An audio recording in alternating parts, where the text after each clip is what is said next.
الرحيم الحمد لله رب العالمين والصلاة والسلام على سيد الأنبياء وأشرف المرسلين وعلى آله وصحبه أجمعين ومن تبعهم بإحسان في كل زمان ومكان إلى يوم الدين أما بعد.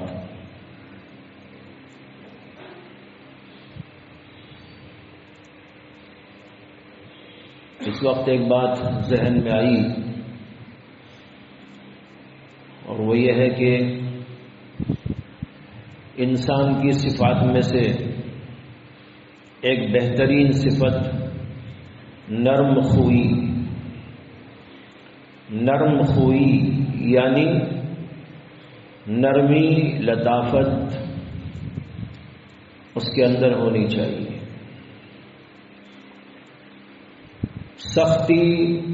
سخت کلامی، سخت انداز یہ انسان کی اچھی صفت نہیں ہے، بری صفت ہے. بیشتر لوگوں کے اندر سختی ہوتی ہے، کلام کریں گے تو سخت، لب و لہجہ ہوگا سخت، الفاظ ہوں گے تو بڑے بھاری بھاری. اگر اس کو ترازو میں رکھ کے تولے تو پتہ نہیں کتنا وزن ہو جائے. بہت بھاری بھاری الفاظ استعمال کریں گے اور لب و لہجہ بھی بڑا سخت ہوگا. اور کبھی چھوٹی چھوٹی باتیں ہوتی ہیں لیکن چھوٹی چھوٹی باتیں بڑھتے بڑھتے بڑی بن جاتی ہیں، صرف مزاج کے اس فساد کی وجہ سے. مزاج میں جب لطافت نہیں ہوتی، نرمی نہیں ہوتی، نتیجہ ہوتا ہے کہ بات بات میں درست کلامی ہوتی ہے، سخت کلامی ہوتی ہے، انداز سخت ہوتا ہے، بات کہیں سے کہیں تک پہنچ جاتی ہے. اس لیے اسلام کے مطابق اسلام یہ چاہتا ہے کہ نرمی ہو، لطافت. ایک حدیث کا مفہوم ہے کہ نبی اکرم صلی اللہ علیہ وسلم نے فرمایا نرمی سے وہ کام ہو جاتے ہیں جو سختی سے کبھی نہیں ہوتے. اور ایک حدیث کے اندر یوں فرمایا کہ جہاں نرمی ہوتی ہے اس کی وجہ سے اس میں زینت آ جاتی ہے، رونق آ جاتی ہے. اور جہاں سختی ہوتی ہے تو سختی جس میں بھی ہوتی ہے اس کو وہ بے نور بنا دیتا ہے، بے رونق بنا دیتا ہے. اس سے معلوم ہوتا ہے کہ اس بات کی بھی کوشش ہونی چاہیے کہ ہمارے اندر نرم روی آ جائے، نرم خوئی آ جائے. حدیث میں آتا ہے نبی اکرم صلی اللہ علیہ وسلم کے بارے میں کہ اللہ کے نبی علیہ السلام بڑے نرم تھے، پیار بھرا ہوا. بات کرتے تھے تو گویا ایسا معلوم ہوتا تھا کہ رس کھول کر اللہ کے نبی علیہ السلام باتوں کو دل میں ڈال رہے ہیں. سننے والا بڑا متاثر ہوتا تھا، قبول کرنے پر آمادہ ہو جاتا تھا. اس کے بجائے سخت کلامی سے کام لینا چاہیں تو یہ کام نہیں ہو سکتا، آدمی بھاگے گا. اس لیے اس بات کی ضرورت ہوتی ہے کہ آدمی کے اندر نرمی ہو. انسان کو حالات بہت سارے پیش آتے ہیں. کچھ حالات ایسے پیش آتے ہیں کہ وہاں آدمی نرم ہی نرم رہتا ہے، وہاں گرم ہونے کا سوال ہی نہیں ہے. وہاں تو قدرتی طور پر نرم ہی رہے گا. اس لیے کہ مثلاً ایک آدمی آپ کے ساتھ میں آ کے بات چیت کر رہا ہے اور آپ کی تعریف بیان کر رہا ہے، ماشاءاللہ آپ تو ایسے ہیں اور ایسے ہیں، ڈبل پیسے ہیں. ہاں، اگر کوئی آپ سے آ کر ایسی بات کرے گا نا تو کیا آپ بولیں گے ہے کیا کر رہا بھائی؟ بولیں گے؟ آپ کا دل خود ہی نرم ہو جائے گا. یعنی آپ اگر سخت بھی ہوں گے نا تو خود بخود نرمی آ جائے گی آپ کے اندر. لیکن اگر کوئی آدمی آ کر آپ کی تعریف کرنے کے بجائے آپ کی توہین کرنے لگے، آپ کا مذاق اڑانے لگے، آپ کو گالی دینے لگے یا آپ کے ساتھ بدسلوکی کرنے لگے یہ موقع وہ ہوتا ہے جس کے اندر آدمی کے اندر سختی پیدا ہوتی ہے، طیش آتا ہے، غصہ آتا ہے۔ پہلا موقع وہ تو ایسا ہے کہ سخت سے سخت دل آدمی بھی خود ہی نرم ہو جاتا ہے، وہ کوئی کمال کی بات نہیں ہے۔ کمال کی بات تو یہ ہے کوئی ہماری توہین کرے، کوئی ہمارے ساتھ بدسلوکی کرے، کوئی ہمیں گالی دے دے، کوئی ہماری توہین کر ڈالے، ایسے موقع پر ہمارا رویہ نرم ہو جائے۔ یہاں پر آ کر آدمی کی آزمائش ہوتی ہے۔ پہلے موقع پر کوئی آزمائش نہیں ہے، وہ تو خود بخود آدمی نرم ہو ہی جائے گا۔ لیکن اس موقع پر نرم ہو جانا، پیار سے گفتگو کرنا، گالی کا جواب گالی سے نہ دے کر دعا سے دینا، بدسلوکی کا جواب حسن سلوک کے ساتھ میں دینا، یہ ہے اصل میں کمال کی بات۔ یہ اس وقت ہوتا ہے جب آدمی کی طبیعت کے اندر نرم خوئی ہوتی ہے، نرم روی ہوتی ہے، پیار ہوتا ہے، محبت ہوتا ہے، حسن اخلاق ہوتے ہیں، تب جا کر انسان ایسے موقع پر سخت سخت نہیں کہتا، غصے میں نہیں آتا، بلکہ اس کو اچھے انداز سے دفع کرنے کی کوشش کرتا ہے۔ قرآن پاک میں اللہ تعالیٰ نے فرمایا ادفع باللتی ہی احسن فَإِذَا الَّذِي بَيْنَكَ وَبَيْنَهُ عَدَاوَةٌ كَأَنَّهُ وَلِيٌّ حَمِيمٌ، برائی کو اچھائی سے دفع کرو۔ کوئی گالی دے رہا ہے تو اس کا جواب گالی سے نہیں ہے، کوئی ہمارے ساتھ بدسلوکی کر رہا ہے تو اس کا جواب بدسلوکی نہیں ہے، اس کا جواب حسن اخلاق ہے، اس کا جواب پیار و محبت ہے، اس کا جواب تواضع ہے، اس کا جواب دعا دینا ہے۔ جب آدمی یہ کرے گا اللہ تعالیٰ فرماتے ہیں فَإِذَا الَّذِي بَيْنَكَ وَبَيْنَهُ عَدَاوَةٌ كَأَنَّهُ وَلِيٌّ حَمِيمٌ، اچانک یہ دیکھنے میں آئے گا کہ تیرے درمیان میں اور اس کے درمیان میں جو دشمنی تھی وہ دشمن اب چینج ہو کر آپ کا ولی حمیم یعنی جگری دوست بن گیا ہے۔ اب وہ جگری دوست بن جائے گا اور آپ کو گالی دینا چھوڑ دے گا، آپ کی برائی کرنا چھوڑ دے گا۔ حضرت حسن بصری رحمۃ اللہ علیہ کے بارے میں آتا ہے کہ ایک آدمی حسن بصری کے ہاں آیا کرتا تھا اور اسی کے ساتھ اسی زمانے کے ایک اور شخص کے ہاں بھی جاتا تھا، وہ بھی کسی فن کے ماہر تھے، عالم تھے، ان کے ہاں بھی جایا کرتا۔ تو وہ صاحب حضرت حسن بصری رحمۃ اللہ علیہ کی برائی کرتے تھے، ان کی غیبت کرتے، ان کو برا بھلا بولتے، ان کی توہین کرتے۔ اس آدمی کو بہت برا معلوم ہوتا کہ بھائی اتنے بڑے آدمی کو، حسن بصری جیسی عظیم شخصیت کو، یہ صاحب اگرچہ ہے یہ اپنے فن کے ماہر یا عالم جو بھی ہے، لیکن یہ غیبت کرتے ہیں، ان کو برا بھلا کہتے ہیں، ان کو گالیاں دیتے ہیں، ان کی توہین کرتے ہیں، یہ اسے برا لگتا۔ تو وہ وہاں سے آنے کے بعد حضرت حسن بصری کی خدمت میں جاتا اور جا کر کہتا کہ حضرت میں ان کے پاس میں گیا تھا تو انہوں نے آپ کے بارے میں ایسا اور ایسا کہا، آپ کے بارے میں ایسے توہین آمیز جملے استعمال کیے، آپ کی برائی کی، یہ مجھے اچھا نہیں لگا۔ حسن بصری کہتے اچھا ایسا ہوا، ٹھیک ہے۔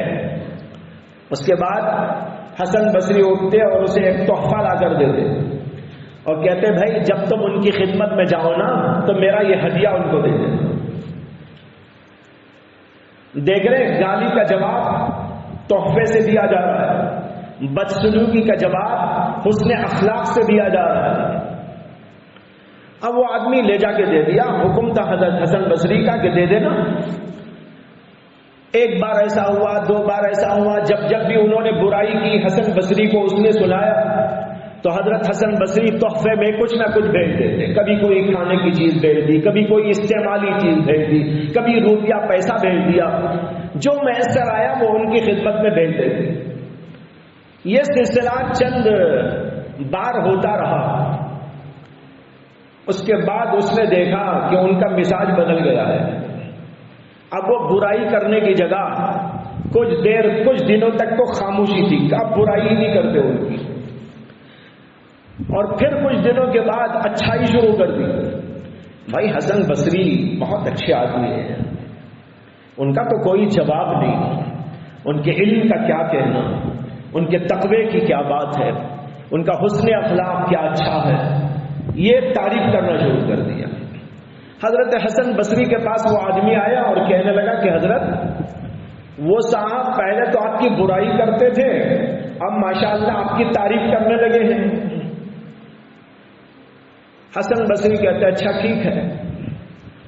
اب 2-3 دفعہ ایسے ہی ہوا، وہ آدمی آ کر کہنے لگا حضرت آپ کی تعریف کی اور یہ کہا اور یہ کہا۔ حسن بصری نے سنا اور سننے کے بعد اسے انسنی کر دیا۔ یہ بھی ایک ہے پہلو سوچنے کا، غور کرنے کا۔ کوئی ہمیں گالی دے ہمیں غصہ آ جاتا ہے، کوئی ہماری تعریف کرے تو ہم بھول جاتے ہیں، یہ دونوں باتیں بھی غلط ہیں۔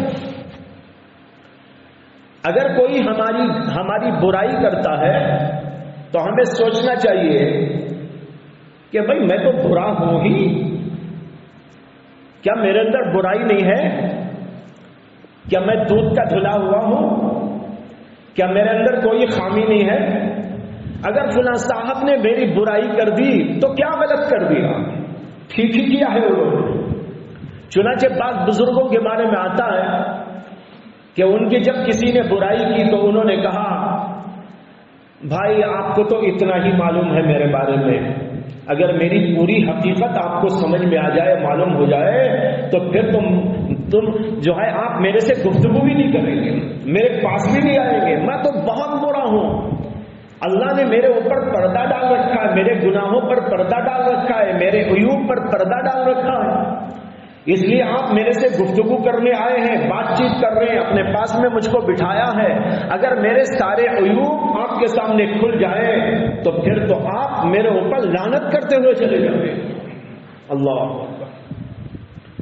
اور جب کوئی تعریف کرتا تھا تو پھولے نہیں سماتے تھے، وہ خوش نہیں ہو جاتے تھے، وہ تکبر میں، فخر میں، غرور میں مبتلا نہیں ہو جاتے تھے، بلکہ ایسے موقع پر وہ کہتے ہیں کہ بیچارے کو میرے عیوب کا علم نہیں ہے اس لیے تعریف کر رہا ہے۔ حسن ظن ہے، بیچارے کا حسن ظن ہے، میرے ساتھ اس نے حسن ظن رکھ لیا ہے، ورنہ تو میں اس قابل ہی نہیں کہ میری تعریف کی جائے۔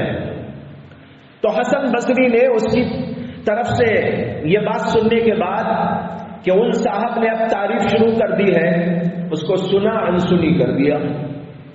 اس نے ایک دن پوچھ لیا کہ حضرت مجھے بہت عجیب لگ رہا ہے، جب وہ صاحب آپ کی برائی کرتے تھے آپ ان کو تحفہ بھیجا کرتے تھے اور اب وہ آپ کی تعریف کرنے لگے ہیں تو آپ نے کوئی تحفہ ہی دیا، جو تحفہ دیتے تھے وہ بھی بند۔ انہوں نے کہا بھائی وہ مجھے تحفہ دیتے تھے میں بھی ان کو تحفہ دیتا تھا، انہوں نے تحفہ بند کر دیا میں نے بھی بند کر دیا۔ کیا تحفہ وہ دیتے تھے؟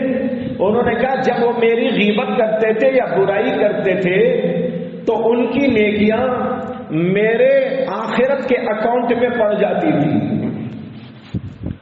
میرے آخرت کے اکاؤنٹ میں، میرے اعمال نامے میں ان کی نیکیاں آتی تھی۔ اب میں سوچتا کہ انہوں نے اتنا بڑا احسان کیا میرے اوپر کہ اپنے اکاؤنٹ سے نکال کر میرے اکاؤنٹ میں فری میں بھیج دیا ہے جو مجھے آخرت میں کام آئے گا۔ ارے چلو دنیا کا تھوڑا سا تحفہ ان کو دے دے اس لیے دیتا تھا، لیکن جب وہ میری تعریف کرنے لگے تو مجھے تو نیکیاں نہیں مل رہی ہیں، نیکیاں انہی کو مل رہی ہیں۔ جب آدمی تعریف کسی کی کرے گا تو نیکیاں اسی کو ملے گی، اس نے حسن ظن کی بات اسی پر لوٹے گی۔ اس سے مجھے جب انہوں نے کچھ نہیں دیا تو میں نے بھی تحفہ بند کر دیا۔ میں بتایا رہا ہوں یہ اخلاق، یہ عمدہ پاکیزہ اخلاق، نرم روی، نرم خوئی، یہ کتنی پاکیزہ چیز ہے جو دوسرے کو کتنا متاثر کرتی ہے۔ اگر وہ غصے میں آ جاتے اور ایک زبردست خط لکھ کے بھیج دیتے، مجھے معلوم ہوا ہے کہ تم نے میری غیبت کی ہے اور مجھے ایسا اور ایسا کہا ہے، میں تمہارا بھانڈا پھوڑ دوں گا، میں تمہارے عیوب کو فاش کر دوں گا، تم مجھے کیا سمجھتے ہو؟ لوگ کرتے ہیں نا، ہم لوگوں کی تو فطرت ایسی بنی ہوئی ہے، سختی ہے، مزاج کے اندر جو ہے درستی ہے، بد اخلاقی ہے، بد کرداری ہے۔ کوئی آدمی ایسا کر دے، وہ تعریف کہاں، پھر اس کے بعد اس کا سلسلہ تو اور بھی بڑھ جاتا ہے۔ وہ کہتا کہ میں نے جو غیبت کی نا وہ بالکل ٹھیک کی تھی، یہ آدمی تو ایسے ہی ہے، اس کی تو غیبت ہونی چاہیے، یہ تو اتنا برا آدمی ہے، مجھے ایسا خط لکھا، میرے بارے میں ایسا ایسا کیا، مجھے ایسے ایسے الفاظ سے تعبیر کیا، اس کا تو غصہ اور چڑھ جاتا۔ تو بھائیو، یہ بھی سیکھنے کی باتیں ہیں۔ سلف کا طریقہ ہے نرم انداز ہو، پیار بھرا انداز ہو، لطافت والا انداز ہو، حسن اخلاق ہو، بہترین کردار ہو۔ جب دوسرا آدمی ہمارے ساتھ بھلائی کرے وہاں ہم بھلائی کریں، یہ کوئی بہت بڑی بات نہیں ہے۔ بڑی بات تو یہ ہے کہ کوئی آدمی ہمارے پر ظلم کرے، کوئی ہمارے ساتھ برائی کرے، ہمیں گالی دے، تب دیکھنا ہے کہ ہمارا رویہ کیا ہوتا ہے۔ یہاں پر سمجھ کر اپنے اندر اس چیز کو پیدا کرنے کی کوشش کرو۔ حضرت امام شافعی رحمۃ اللہ علیہ فرماتے ہیں کہ جب کسی آدمی کے بارے میں مجھے پتہ چلتا ہے کہ اس نے میری برائی کی، تو میں یہ سوچ لیتا ہوں کہ میرے اندر تو اس سے زیادہ عیوب تھے، اس بیچارے کو تو اتنا ہی معلوم ہو۔ اگر یہ پوری بات میری جان لے تو میری کتنی برائی کرے گا۔ اللہ کا شکر کرتا ہوں کہ اسے تو ایک ہی بات معلوم ہوئی ہے۔ اب سوچو کہ انہوں نے کتنا اپنے آپ کو اس کے لیے تیار کیا ہوگا۔ امام اعظم ابو حنیفہ رحمۃ اللہ علیہ کے بارے میں واقعہ لکھا ہے کہ ایک بار آپ کہیں جا رہے تھے، ایک آدمی پیچھے پیچھے گالیاں دیتا جا رہا تھا۔ یہ واقعہ میں نے کتابوں میں پڑھا نہیں، لیکن حضرت مرشدی استاذی مسیح الامت مولانا مسیح اللہ خان صاحب سے سنا ہے۔ حضرت سے یہ واقعہ کئی دفعہ سنا ہے۔ فرمایا کہ ایک دفعہ امام ابو حنیفہ رحمۃ اللہ علیہ جا رہے تھے، پیچھے ایک نوجوان لگ گیا اور امام ابو حنیفہ کی برائی کرنا شروع کر دیا۔ تم ایسے ہو، تم ایسے ہو، ایسے ہو، فتین ہو، فلاں ہو۔ امام اعظم ابو حنیفہ رحمۃ اللہ علیہ برابر سنتے چلے گئے، سنتے چلے گئے، ایک لفظ نہیں کہا۔ یعنی صبر کا پہاڑ تھے، حلم کا پہاڑ تھے۔ جیسے آپ پہاڑ کو دیکھتے ہیں نا کہ اس کے اوپر آپ اگر کچھ لے جا کے لکڑی سے مارو ہل جائے گا، کسی پتھر سے اس کے اوپر مار لگاؤ، کیا اس کے اندر کوئی جنبش پیدا ہوگی؟ نہیں ہوگی۔ بالکل اسی طریقے پر یہ اکابر حضرات تھے، امام اعظم ابو حنیفہ ہو یا امام شافعی ہو وغیرہ حضرات، ان کو پتھر مارنے والے مارتے تھے، گالیاں دینے والے گالیاں دیتے تھے، برا بھلا کہنے والے برا بھلا کہتے تھے، لیکن وہ حضرات پہاڑ کے مانند تھے۔ حلم ایسا، صبر ایسا، زبردست قوت برداشت کرتے تھے، ان کے اندر کوئی جنبش نہیں پیدا ہوتی۔ امام صاحب سنتے ہوئے چلے جا رہے چلے جا رہے چلے جا رہے، یہاں تک کہ امام اعظم ابو حنیفہ کا گھر آ گیا۔ جب امام صاحب کا گھر آ گیا تو امام ابو حنیفہ اس کی طرف مڑے اور فرمایا کہ بھائی یہ میرا گھر ہے اور مجھے ابھی اندر جانا ہے، اگر تمہیں اور بھی کچھ مجھے کہنا ہو تو کچھ دیر اور ٹھہر جاتا ہوں، تم مجھے کہہ دو، اس کے بعد میں گھر میں چلا جاتا ہوں، یا اگر تمہاری بات ختم ہو گئی ہو تو ابھی چلا جاتا ہوں۔ یہ نرم رویہ اور یہ سلوک، یہ انداز دیکھ کر وہ آدمی اچانک تبدیل ہو گیا، اس کے اندر انقلاب عظیم پیدا ہو گیا۔ اسی وقت وہ پیروں پہ پڑ گیا، رونے لگا، معافی مانگنے لگا اور کہا کہ میرے سے تو بڑی گستاخیاں ہوئی، اللہ کے لیے مجھے معاف کر۔ اگر امام صاحب اسے 2-4 سنا دیتے کیا اس کی اصلاح ہو سکتی تھی؟ اس کے اندر کوئی تبدیلی آ سکتی تھی؟ یہ ہے چیز سیکھنے کی۔ جب ہم امام ابو حنیفہ رحمۃ اللہ علیہ کا نام لیتے ہیں مسائل میں، وہ صرف مسائل کے امام نہیں تھے، وہ احوال کے امام بھی تھے.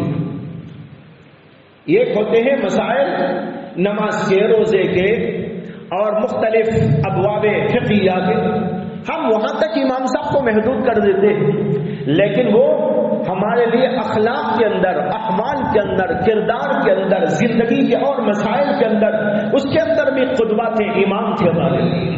یہ بھی ان سے لینا چاہیے. اس طرح اپنے آپ کو بنانا ہے کہ اپنے اندر کی سختیوں کو نکالو، برے اخلاق کو نکالو، غصے کو پینے کی صفت پیدا کرو، اپنے اندر ہر چیز کو کنٹرول میں آ جائے، اس کی جو ہے مشق کیا کرو. جب اس کی مشق ہوگی یہ چیزیں اندر پیدا ہوں گی، آپ یہاں سے نکل کر جائیں گے، آپ کے لیے بہت بڑا کام ہے باہر. وہاں اگر مزاج کے اندر جلد بازی ہوگی، سرعت انفعال ہوگا، بات بات میں غصہ آ گیا، کسی کو انگیز کرنے کی قوت نہ ہوگی اور زبان پہ کنٹرول نہ ہوگا، اخلاق اچھے نہیں ہوں گے. جب باہر چلے جائیں گے تو وہاں پر جانے کے بعد کام کرنے کے مواقع فراہم نہیں ہو سکیں گے، سارے دروازے بند ہو جائیں گے. دروازے کھلیں گے اس وقت میں جب ہم ابو حنیفہ کا کردار اپنائیں گے، امام شافعی کا کردار اپنائیں گے اور ہمارے سلف صالحین کا کردار اپنائیں گے. جب یہ صفات ہمارے اندر آئیں گی تو ہم بھی جا کر بہت بڑے بڑے کارنامے انجام دے سکیں گے. اللہ مجھے بھی آپ کو بھی توفیق عطا فرمائے. وآخر دعوانا الحمد للہ رب العالمین.